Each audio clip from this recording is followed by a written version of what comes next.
আজ আমি এসেছি কালীঘাট। কালীঘাট এতদিনে যেরকম পরিস্থিতি দেখেছি আজকে টোটালি পুরো ডিফারেন্ট। আজ হচ্ছে বিপত্তারিণী পূজা, তাই স্টেশন থেকেই শুরু হয়েছে পূজার মণ্ডপের যাবতীয় সামগ্রী। আর রাস্তায় রাস্তায় বিপত্তারিণীর মূর্তি বসিয়ে পণ্ডিতেরা পুজো নিচ্ছেন। মায়ের পুজো সবাই সুসম্পন্ন করছে।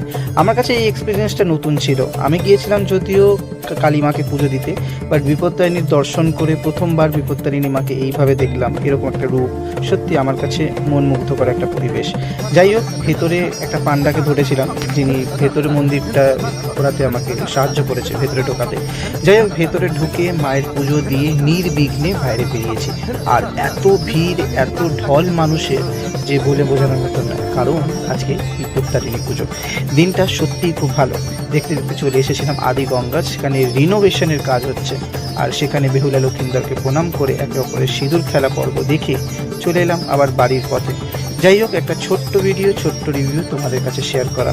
কেমন লাগলো জানাতে ভুলো না কিন্তু সবাই। বহু প্রাচীন, বহু যুগ ধরে চলে আসা এই আদিগঙ্গা নষ্টের পথে, প্রায় নষ্টই হয়ে গেছে।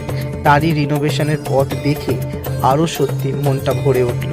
যাই হোক, মা গঙ্গার আশীর্বাদ এবং মা কালীর আশীর্বাদ সবার উপর আসুক।